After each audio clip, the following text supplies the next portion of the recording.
Joining us tonight, Victoria Toensing, former Deputy Assistant Attorney General for the Criminal Division of the Justice Department. Great to see you. And former federal prosecutor Joe diGenova. They're the founding partners of diGenova and Toensing law firm. Great to see you both.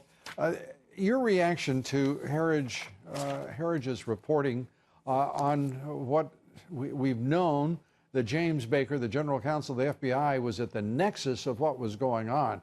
But now that we're starting to see some color shape around this thing, this looks, frankly, worse than I thought, and very peculiar in the way in which a lawyer with connections to the Democratic Party, the DNC, the Clinton campaign, is suddenly a conduit for what turned out to be sheer trash and fraud, being called a dossier. Your thoughts, Victoria?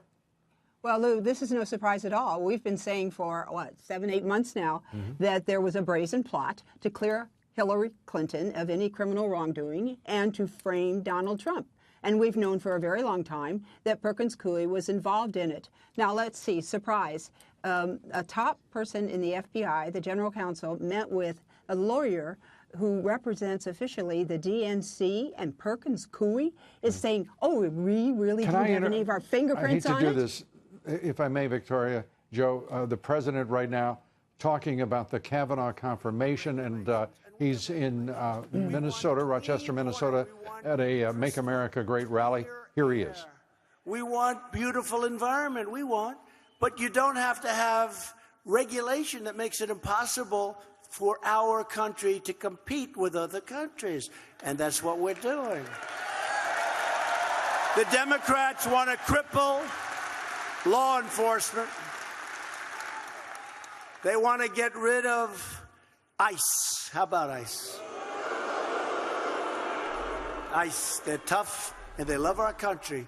But you need tough ones. They're tough. They love our country. They get rid of MS-13. They get rid of these gangs. You wouldn't believe it. They throw them the hell out or they bring them to jail. The Democrats embrace socialism.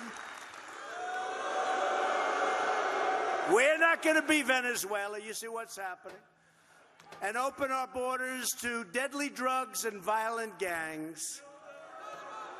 You know, there's a campaign going on in Minnesota, and he's making it clear which of the Republican candidates he's supporting there, and the distinction between Republicans and Democrats, a bright line, if you would, that he's drawing at that rally in Rochester, Minnesota. Victoria, I apologize, and we'll be going back to the president whenever he moves to the current issues and topics, including the Kavanaugh confirmation, which tonight, by the way, there seems to be an additional question mark, and that Senator Daines of Montana, who is now saying he will be attending his daughter's wedding instead of voting for a justice of the U.S. Supreme Court. Lou, I figure that's been worked out. I figure that maybe they have Pence in there to vote for cloture, which is what's going to happen tomorrow. It's not a vote for Kavanaugh tomorrow. So I would assume that they've got this worked out. And just to finish my thought about Perkins Coie, that my last sentence would be, they don't want to be a defendant in a civil lawsuit by anybody for having done this, and that's why they're trying to wash their hands and say, oh, he wasn't under our auspices when he was meeting with the FBI. Bull. Joe, your thoughts? Well, I think the entire house of cards is falling down. James Baker, who was the former general counsel of the FBI, was fired. He is now cooperating in a federal investigation of James Comey and other people for the various crimes that they committed when they were at the top of the FBI and the Department of Justice. The revelation that he made today shows that Perkins Coie was at the center of all of the activities involving Fusion GPS and Mr. Sussman allegedly handing information on his own without relationship to any client to the FBI concerning the dossier. This is utter nonsense. They are trying to separate themselves from the rather large gathering of evidence that Perkins Coie was at the center of the plot, along with Fusion GPS, to create false information that would be fed to U.S. intelligence from overseas to put a FISA warrant on Carter Page. It's fairly obvious, and ultimately Perkins Coie is going to be sued. It is, I think that they have played not only a pivotal role here, as we learned, again, very early in this process. And by the way, I think I'm correct in saying this, Joe. Joe diGenova was the first person to, if you will forgive me to point this out, he was the first person to call this a frame-up of the President of the United States. And it looks like this law firm, Perkins Coie and the smear merchants, Fusion GPS, were at the center of all of that with that exact intent. Well, Lou, what was fairly obvious, right after James Comey held his famous July 5th, 2016 news conference exonerating Hillary Clinton, it was obvious that something was afoot. Later on, we learned that not only were they trying to exonerate Hillary Clinton so that she could win, but that if she lost, they were going to frame Donald Trump. We found out precisely what they were trying to do as a result of the text messages from Strzok and Page. That happened several months later. Once you have the Strzok and Page text messages, this isn't a conspiracy theory by some group of crazy people. It's fundamental law enforcement facts on the record that this plot was in existence. And now we know from James Baker that Perkins Coie was part of it. Perkins Coie and Fusion GPS. The Justice Department has not only not been aggressive, they've actually appeared to be running from them, as has the FBI. So the corruption that we're talking about at the highest levels of the FBI is still active. It is still a major barrier to enforcing law and bringing to ground and holding accountable a group of people who are lawbreakers and, frankly, traitors to this country. Victoria?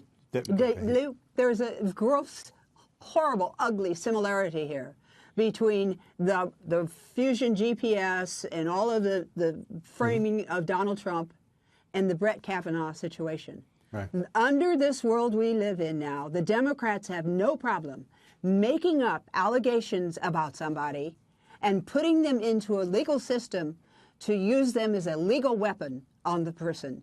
They did this with FISA against in the Trump campaign, and now they did it with Brett Kavanaugh. All three of those women were telling false stories, and at least two of them, because they'll never go after Ms. Ford, but two of them should be investigated and prosecuted for making false statements and interfering with a Senate hearing. I want to ask both of you. Alan Dershowitz making the recommendation that the Justice Department should be going after and pursuing aggressively any witness who lies before the United States Senate. Absolutely. And you know, we've had the opposite effect. We've watched this become a place where it's just an arena in which you can hurl untruths at will. And by the way, count on about 90% of everything you hear being a lie from the left. Well, what has to be done is, Alan's correct, and we've been talking about this for quite some time. Once it was clear that Ms. Ramirez had falsely made an accusation, and once it was clear that Dr. Ford's testimony was completely uncorroborated and I believe completely false, and once Ms. Swetnick's affidavit was submitted to the committee has to make a referral, I believe, of all three people to the Justice Department and ask for a criminal investigation, because that is the way you deter people from making false allegations during confirmation proceedings. These people were all seeking publicity. In Ford's situation, I think she was seeking some sort of psychological repose. But the problem with her story is it just doesn't fit together at all. No. And there are so many questions, and questions that weren't asked by the Republicans or the Democrats of Kavanaugh, the Republicans of Ford. It's just the most bizarre set of hearings that I could imagine for the Supreme Court. Yeah. And Lou, we don't stop with those three. We also have to refer the lawyers, because according to Ms. Ford, her two lawyers didn't tell her that Grassley offered to talk to her anytime, anywhere. So that was a violation of the professional rules of responsibility. And Avenatti, I think maybe he ought to be referred, don't you? If he brought in this ridiculous as my great witness? colleague Tucker Carlson says, the creepy porn lawyer seems unworthy of much, but worthy of investigation, certainly. Thanks so much. Victoria Toensing, Joe diGenova, thank you both for being here.